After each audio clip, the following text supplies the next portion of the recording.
Deer job aspirants, তপবন study centre থেকে আমি Rima ma'am কথা বলছি। তোমাদের আজকে আমি তোমাদের সামনে যে ভ্যাকান্সিটার খবর নিয়ে এসেছি, job vacancy, government job, central গভর্নমেন্টের একটা জব ভ্যাকান্সির খবর নিয়ে এসেছি। সেটা হচ্ছে তোমাদের BIS, bureau of Indian standards.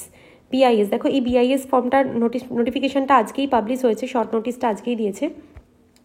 তো এখানে দেখো ব্যুরো অফ ইন্ডিয়ান স্ট্যান্ডার্ডসের ভ্যাকান্সি। এখানে গ্রুপ টোটাল 345টা মতন ভ্যাকান্সি আছে, টোটাল 345টা ভ্যাকান্সি আছে। ওকে, তো আমি এই ভ্যাকান্সিটার ব্যাপারে আমি বলে দিচ্ছি, আমি এটা অ্যাডভান্স নিউজ তোমাদের দিয়ে রাখছি। টোটাল 345টা ভ্যাকান্সি আছে ABC পোস্টে। ওকে, এই ফর্ম ফিল আপটা কিন্তু শুরু হতে দেরি আছে, এটা 9 সেপ্টেম্বর থেকে স্টার্ট হবে।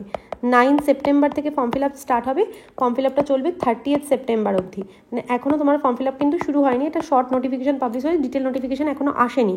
তো দেখে নাও এখানে কী কী রকমের পোস্ট আছে, একবার দেখে নাও। BIS এর হেডকোয়ার্টার কিন্তু নিউ দিল্লি। এখানে দেখে নাও, এখানে যে পোস্টগুলো রয়েছে, যেমন এটা গ্রুপ এর পোস্ট অ্যাসিস্ট্যান্ট ডাইরেক্টর। ওকে, এখানে ডিটেল দেওয়া নেই, এটা লেভেল 10-এর পোস্ট। এর এজ লিমিট লাগবে 35 ইয়ার্স অবধি অ্যাপ্লাই করতে পারছে। এখানে যেটা লাগবে PG, মানে পোস্ট গ্রাজুয়েট লাগবে, PG লাগবে, মানে কোয়ালিফিকেশন বলেনি, PG লাগবে। এখানে টোটাল ভ্যাকান্সি 3টে আছে, টোটাল 3টে ভ্যাকান্সি আছে। ওকে, এখানে একটা দুটো ভ্যাকান্সি আছে। আচ্ছা, এবার অ্যাসিস্ট্যান্ট ডাইরেক্টর, এখানে এই পোস্টটাও, এটাতেও পোস্ট গ্রাজুয়েট লাগবে, এখানেও দুটো ভ্যাকান্সি আছে। ওকে, আচ্ছা, অ্যাসিস্ট্যান্ট ডাইরেক্টর আর একটা যেটা বেরিয়েছে যে হিন্দি, এটাতেও, এটা 35 বছর, এটা তোমাদের গ্রুপ A লেভেলের পোস্ট। আচ্ছা, এরপরে যেটা আসছি সেটা হচ্ছে দেখো personal assistant group B, personal assistant, এখানে টোটাল 27টা কিন্তু পোস্ট আছে, টোটাল 27টা। আচ্ছা, এটা টোটাল 3টে পোস্ট ছিল, টোটাল 3টে পোস্ট। তো এখানে টোটাল 27টা পোস্ট আছে। 30 বছর অবধি, আপ টু 30 বছর অবধি এজ অ্যাপ্লাই করা যাবে। এখানে কোয়ালিফিকেশান কিন্তু এটা গ্র্যাজুয়েশন থাকতে হবে, প্লাস তার সাথে স্টেনও জানতে হবে। আর যেটা অ্যাসিস্ট্যান্ট সেকশন অফিসার ASO যেটা আছে, ASOতে এটাও আপ টু 30 বছর অবধি অ্যাপ্লাই করতে পারবে। এখানে টোটাল 43টা ভ্যাকান্সি আছে। এটা কিন্তু যে কোনো, মানে এনি গ্র্যাজুয়েট অ্যাপ্লাই করতে পারবে, এটাই কিন্তু এনি গ্র্যাজুয়েট অ্যাপ্লাই করা যাবে। আর অ্যাসিস্ট্যান্ট কম্পিউটার এডেড ডিজাইন, যেটা অটোক্যাড যেটা আছে, অটোক্যাড, এটা ক্যাড মানে অটোক্যাডের ডিগ্রি থাকতে হবে, এগুলো এক্সপিরিয়েন্সড প্রোফাইল, এগুলো ডিটেলস আসলে তোমরা দেখতে পাবে। স্টেনোগ্রাফার যে পোস্টটা, স্টেনোগ্রাফার পোস্টে টোটাল ভ্যাকান্সি আছে 19টা। এখানে যে এক্সপিরিয়েন্সটা লাগবে সেটা হচ্ছে, স্টেনোগ্রাফারে তো অবশ্যই গ্র্যাজুয়েশন লাগবে, তার সাথে স্টেনোগ্রাফি মানে স্টেনো জানতেই হবে। আর সিনিয়র সেক্রেটারিয়েট অ্যাসিস্ট্যান্ট, এই পোস্টটা 27 বছর অবধি অ্যাপ্লাই করা যাবে। এটাতেই সব থেকে সিনিয়র সেক্রেটারিয়েট অ্যাসিস্ট্যান্ট সব থেকে বেশি পোস্ট ভ্যাকান্সি আছে, 128টা। এখানে কিন্তু এনি গ্র্যাজুয়েট, যে কোনো গ্র্যাজুয়েট অ্যাপ্লাই করতে পারবে, তার সাথে টাইপিংটা জানতে হবে। এখন অবশ্য ডিটেল নোটিফিকেশনটা অবধি আমাদের ওয়েট করতে হবে। সবকটা পোস্টেরই এডুকেশনাল কোয়ালিফিকেশান, জাস্ট এগুলো অ্যাজামশন করা হচ্ছে যে এরকম টাইপের কোয়ালিফিকেশান হতে পারে। এটাই সব থেকে বেশি ভ্যাকান্সি, 128টা। তারপরে জুনিয়র সেক্রেটারিয়েট অ্যাসিস্ট্যান্টেও তাহলে জেনারেলি গ্র্যাজুয়েশন ডিগ্রি লাগবে। এখানে 78টা ভ্যাকান্সি আছে, এখানেও কিন্তু গ্র্যাজুয়েশন লাগবে। এখানে আপ টু 27 বছর অবধি অ্যাপ্লাই করা যাবে। জেনারেলে 32টা ভ্যাকান্সি।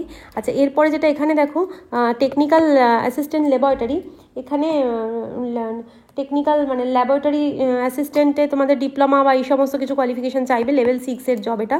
আগের সেক্রেটারিয়েট, এগুলো কিন্তু লেভেল 4 জব, লেভেল 4, এটা লেভেল 6-এর জব। এখানে 27টা ভ্যাকান্সি আছে। আর জেনারেলি যেটা আছে এগুলো যেমন মেকানিক্যাল, কেমিক্যাল, মাইক্রোবায়োলজি, এখানে কিন্তু ডিপ্লোমাই লাগবে। মেকানিক্যাল মানে 13টা ভ্যাকান্সি আছে, মেকানিক্যালে ডিপ্লোমারা সম্ভবত অ্যাপ্লাই করতে পারবে, তবুও তোমরা নোটিফিকেশানটা অবধি কিন্তু আমাদের অপেক্ষা করতে হবে, ডিটেল নোটিশটা। Chemical, microbiology. আচ্ছা, নেক্সট হচ্ছে সিনিয়র টেকনিশিয়ান, এখানে ITI-দেরও ভ্যাকান্সি কিন্তু আছে। সিনিয়র টেকনিশিয়ানে টোটাল 18টা ভ্যাকান্সি আছে।